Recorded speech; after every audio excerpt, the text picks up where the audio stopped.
when I picked up my mother's phone. Thinking it was mine, I saw her text to my aunt. I wish my other son had survived instead of this one. The phones were identical. Same black case, same cracked corner from dropping it on the kitchen tile, same everything. That's what I told myself later when I tried to make sense of why I picked up her phone instead of mine, why I swiped the screen open without thinking, why my eyes landed on a text thread that would unravel 28 years of believing I was loved. My mother was in the bathroom, and I was sitting at her kitchen table eating the lasagna she'd made for my birthday dinner, feeling grateful and warm, and completely unaware that in approximately 4 seconds, my entire understanding of my childhood would collapse like a condemned building. The message was to my Aunt Deborah, time-stamped 11 minutes earlier, sent while my mother was supposedly getting more Parmesan from the pantry. The words burned into my retinas before my brain could process them. Another birthday pretending to celebrate. I wish every day that it had been him instead of Ethan. God forgive me, but I do. I read it 3 times. Then I heard the bathroom door open. I should explain who Ethan was, because without understanding Ethan, you can't understand why those words felt like someone had reached into my chest and squeezed until my heart stopped beating. Ethan was my older brother by 2 years, and he died when I was 6 years old in a car accident that I survived with nothing but a scar on my left shoulder and nightmares that lasted until I was 12. We were coming home from his baseball game, my father driving, Ethan and me in the backseat fighting over a Game Boy.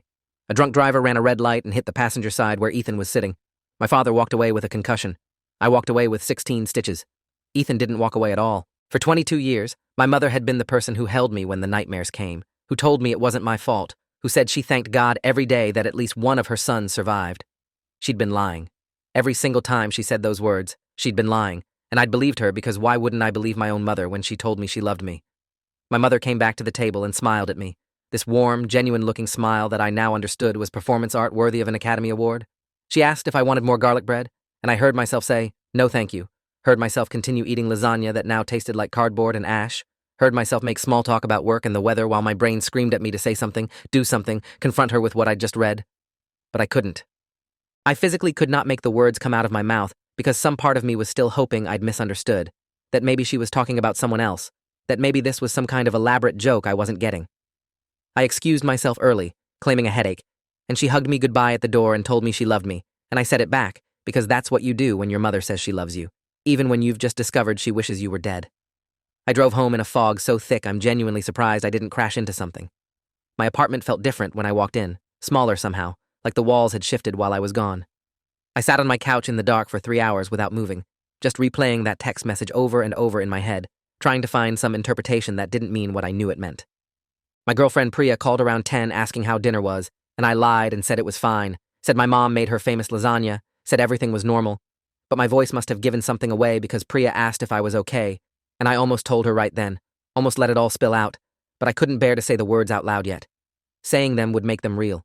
Instead, I said I was just tired, promised to call her tomorrow, and hung up before she could ask more questions. That night, I dreamed about the accident for the first time in 16 years, except this time when I looked over at Ethan's seat, my mother was sitting there instead, and she was smiling at me with that same warm smile from dinner, and then the other car hit us, and I woke up gasping. The next morning, I called in sick to work, even though I never call in sick, even though I had a presentation scheduled that my boss had been counting on. I couldn't face pretending to be normal when everything inside me felt shattered and rearranged. I spent the day going through old photo albums, something I hadn't done in years, looking at pictures of my family before the accident and after. In every photo from before, Ethan was the center of attention, the one everyone was looking at, the golden child with the big smile and the baseball trophies. I was always on the edge of the frame, slightly blurred, an afterthought. After the accident, the photos changed. I became the focus, but looking at them now with new eyes, I could see something in my mother's expression I'd never noticed before. She wasn't looking at me with love. She was looking at me with something else, something I'd mistaken for grief, but now recognized as resentment. The evidence had been there all along, hiding in plain sight in dozens of photographs, and I'd been too desperate to believe I was loved to see it. I started remembering things, small moments that hadn't seemed significant at the time, but now formed a pattern I couldn't unsee. The way my mother always paused for just a fraction of a second before saying, I love you, like she had to remind herself to say it. The way she'd sometimes look at me with this strange expression when I laughed or made a joke, almost like she was seeing someone else. The way she kept Ethan's room exactly as it was for 15 years, a shrine to the son she lost, while my childhood bedroom was converted to a home office the moment I left for college. The way she'd sometimes call me Ethan by mistake, and then apologize too quickly, too emphatically, like she was covering for something deeper than a simple slip of the tongue. I'd explained all of these things away individually over the years. Grief did strange things to people. She was processing trauma. She loved me. Of course she did. She was my mother. But stacked together, seen through the lens of that text message, they painted a picture I couldn't ignore anymore. 3 days after my birthday dinner, I went back to my mother's house while she was at her book club. I still had a key from when I used to water her plants during her annual trip to see Aunt Deborah, and I used it to let myself in, even though something about it felt like breaking and entering, like I was trespassing in a place I used to belong. Her phone was charging in the kitchen, and I picked it up with hands that wouldn't stop trembling. The passcode was Ethan's birthday, which I'd always thought was sweet, and now understood was something else entirely. I opened the text thread with Aunt Deborah and scrolled up, reading message after message spanning years, and each one was worse than the last. He got promoted at work today, and all I could think was that should have been Ethan. Priya seems nice, but she deserves better than him. Sometimes I look at him and I hate him for surviving. I know it's wrong, but I can't help it. He took my real son from me just by existing. The timestamp stretched back more than a decade, a secret history of hatred that had been running parallel to every moment I thought we were close. I took screenshots of everything.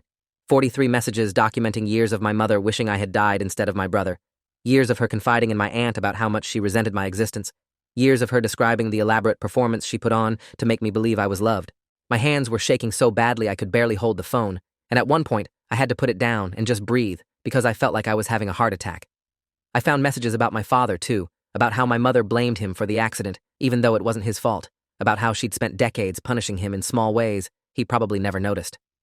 There was a message from last Thanksgiving where she described watching me carve the turkey and feeling physically sick because he does it exactly the way Ethan used to do it, like he's trying to replace him. I wasn't trying to replace anyone.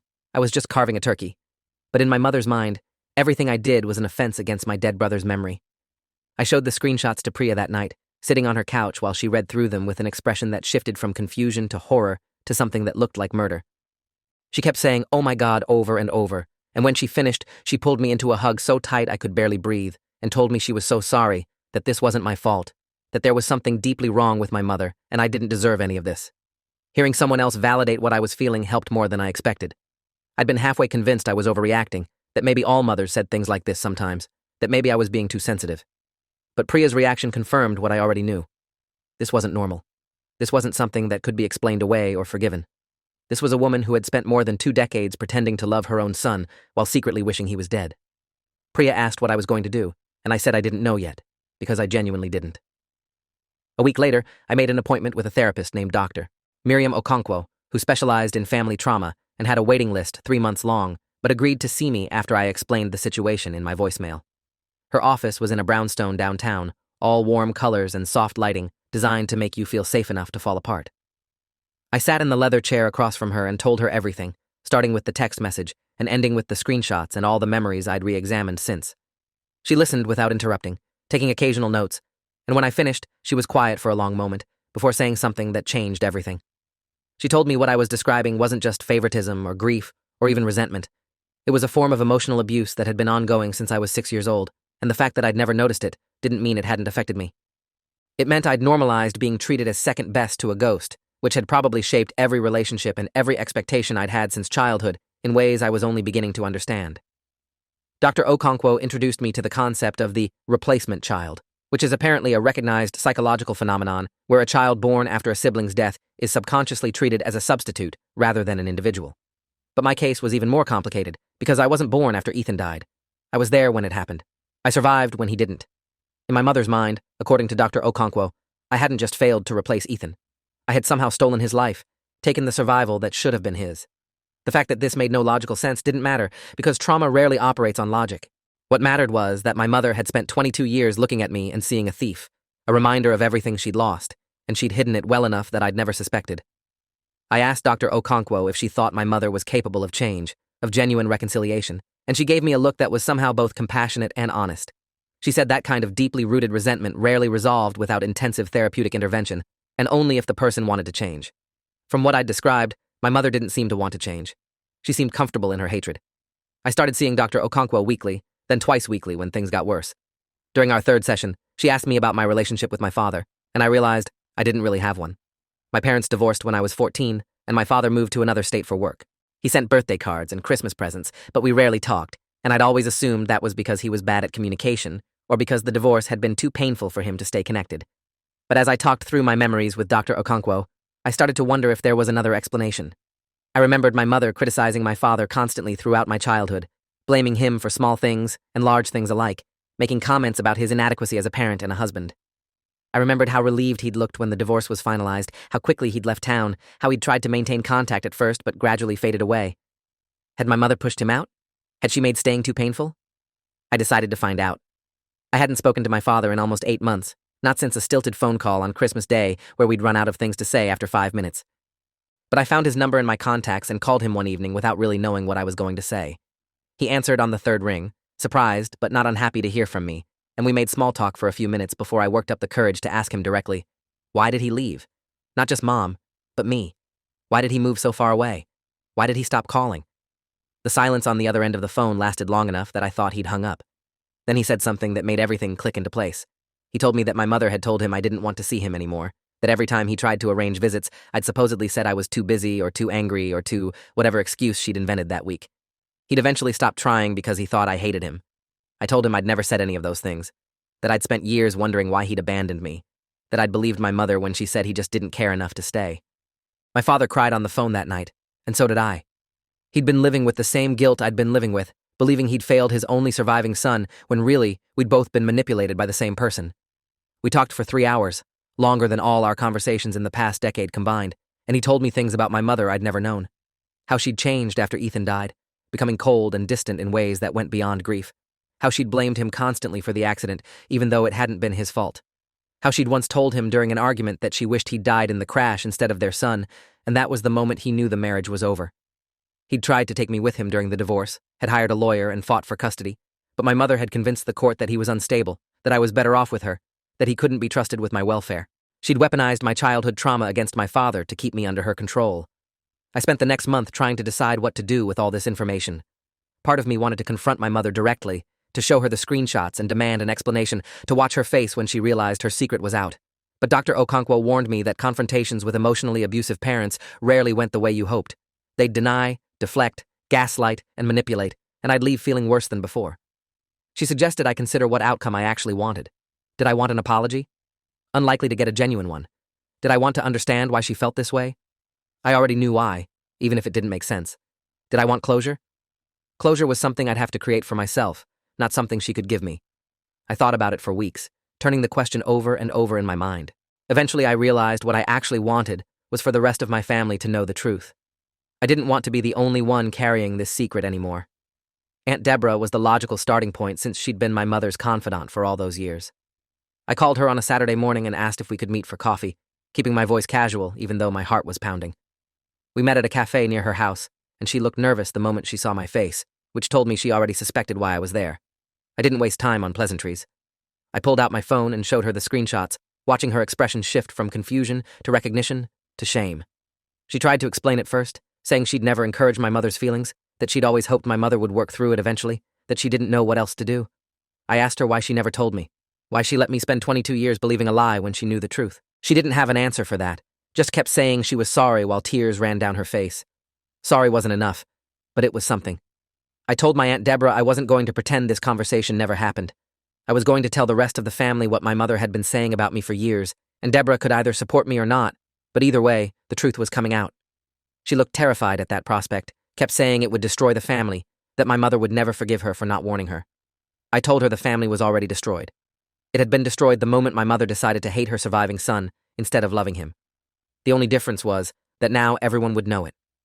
Deborah asked me to wait, to give her a chance to talk to my mother first, to maybe find a gentler way to handle this. I said no.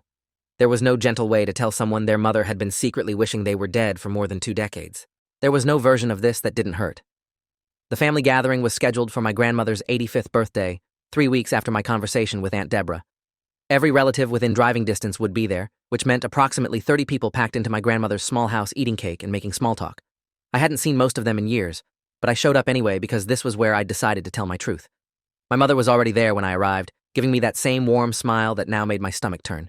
She hugged me and asked how I was doing and told me she'd missed me, and I responded with the same pleasantries I'd always used while feeling nothing but cold determination. I was going to wait until after dinner, after the cake, until everyone was relaxed and unsuspecting. But then my grandmother started a toast, talking about how blessed she was to have her family together, and she mentioned Ethan, how much she missed him, how grateful she was that I'd survived to be there today. And my mother's face did something strange, a flicker of expression that was gone almost immediately, but I caught it. that tiny flash of resentment that she'd hidden from me my whole life. I stood up before I'd consciously decided to do it. My grandmother stopped mid-toast, and everyone turned to look at me with confused expressions. I said I needed to share something, and then I pulled out my phone and started reading the text messages aloud. Every single one. I didn't paraphrase or summarize. I read them exactly as my mother had written them, including the timestamps and the context and the parts where she described how much she hated me for surviving. The room went completely silent, except for my voice and the occasional gasp or whispered, "Oh my God," from various relatives. My mother's face went from confused to pale to something approaching panic as she realized what was happening, realized that her secret was being exposed in front of everyone she'd worked so hard to deceive. She tried to interrupt me twice, saying this was private, saying I was misunderstanding, but I kept reading. By the time I finished, my grandmother was crying, my cousins were staring at my mother with expressions of horror, and my Aunt Deborah was looking at the floor like she wanted it to swallow her whole. My mother tried to defend herself. She said those messages were taken out of context, that she was just venting, that she didn't really mean any of it, that I was being dramatic and cruel for sharing private communications without her consent. My Uncle Richard, her own brother, interrupted her to ask if she'd actually written those words. She hesitated a fraction of a second too long, and everyone saw it. She finally said yes, but that it wasn't as bad as it sounded, that everyone had dark thoughts sometimes, that grieving mothers were allowed to be complicated. My grandmother stood up slowly, her 85-year-old frame trembling with either age or emotion or both, and she walked over to my mother and slapped her across the face. The crack of her palm against my mother's cheek echoed through the silent room. Then my grandmother turned to me and pulled me into a hug, telling me she was sorry, that she never knew, that I was loved. I don't know if I believed her entirely, but in that moment, it didn't matter. The aftermath was chaos. Several relatives left immediately, too uncomfortable to stay. My mother locked herself in the bathroom for an hour, while my grandmother sat outside the door, alternating between crying and demanding she come out and explain herself. My cousin Jenna, who I'd barely spoken to in years, found me in the backyard and told me I'd done the right thing, that her own mother had said things about me over the years that hadn't made sense until now. Apparently, my mother's resentment hadn't been as secret as she thought.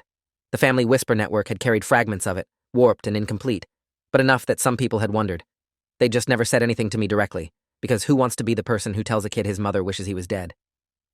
I thanked Jenna for telling me, and then sat alone in my grandmother's garden until long after dark, processing what had just happened.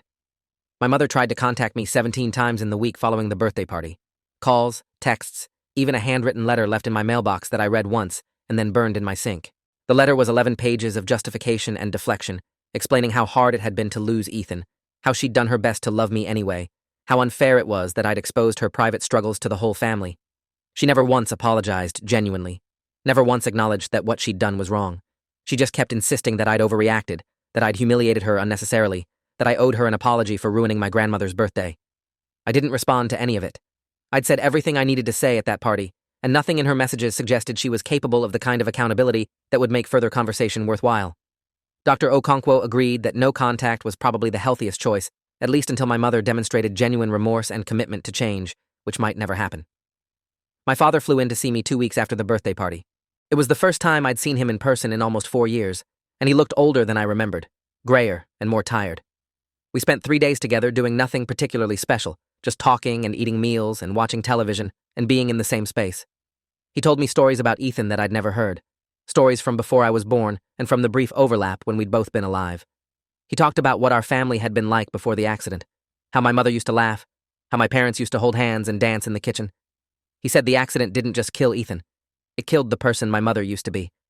The woman who raised me wasn't the same woman who'd married my father and given birth to 2 sons. She was someone else, someone broken in ways that couldn't be fixed. I told him I understood that, intellectually, but understanding didn't make it hurt less. 6 months after I confronted my mother, my grandmother passed away peacefully in her sleep. The funeral was complicated because it meant seeing my mother again for the first time since I'd exposed her secrets. She showed up in black, looking thinner and older than before, and she tried to approach me during the reception, but I walked away before she could reach me. My Aunt Deborah intercepted her, and they had what looked like a heated conversation in the corner while I stood with my father and Priya and tried to focus on grieving my grandmother instead of managing my mother's feelings. The reception was awkward in ways that funeral receptions shouldn't be, with family members clearly choosing sides and avoiding eye contact and whispering in clusters. I left early because I couldn't take the atmosphere anymore, and I didn't feel guilty about it. My grandmother would have understood. She'd told me as much during our last phone call, 3 days before she died, when she apologized again for not knowing about my mother and told me to take care of myself first. A year after discovering those text messages, I was in a very different place than I'd been on that birthday when I thought my mother loved me. I'd been in therapy consistently, working through decades of subtle emotional damage I'd never recognized as damage. I'd reconnected with my father and built something resembling an actual relationship with him, complete with monthly visits and weekly phone calls and plans to spend Christmas together. I'd told Priya everything, and she'd been more supportive than I'd had any right to expect, and we'd gotten engaged in the spring during a trip to see the cherry blossoms. I'd also done a lot of thinking about what kind of person I wanted to be, knowing what I now knew about the person who raised me. I didn't want to become bitter or hardened or unable to trust. I didn't want my mother's hatred to define my life the way Ethan's death had defined hers. I wanted to be someone who could be hurt and still choose to love anyway, even if that love was directed toward people who actually deserved it. I haven't spoken to my mother in 14 months. She stopped trying to contact me after about 8 months, when her latest therapist apparently convinced her that respecting my boundaries was more important than her need for reconciliation. I heard from Aunt Deborah, who's become something of a reluctant intermediary, that my mother was finally getting real help, finally confronting the grief and guilt that had twisted her relationship with me into something so toxic. Part of me hopes that's true, that somewhere out there, my mother is becoming someone capable of genuine love and genuine remorse. But another part of me knows that even if she changes completely, even if she becomes a totally different person, she can never give me back those 22 years. She can never undo the damage of growing up believing I was loved while secretly being hated. The best I can hope for is peace, for both of us, even if that peace exists separately rather than together. Sometimes I think about Ethan and what he would have thought about all this. I don't remember much about him because I was only 6 when he died, and memory is unreliable at that age. But I have a few clear images: his laugh, which was loud and contagious, his baseball mitt, which he let me borrow even though it was too big for my hands, the way he used to call me Bug, as a nickname because I followed him everywhere. I don't think Ethan would have wanted our mother to hate me in his memory. I don't think he would have wanted his death to become a weapon used against his little brother. If anything, I think he would have wanted me to live well, to be happy, to stop carrying guilt for something that was never my fault. So that's what I'm trying to do. I'm trying to live well. I'm trying to be happy. I'm trying to be the kind of person my brother would have been proud of, even though I barely remember him, and even though our mother spent 2 decades trying to convince herself I wasn't worth remembering at all. The last time I drove past my mother's house, about 3 months ago, I noticed she'd finally taken down the shrine in Ethan's old room.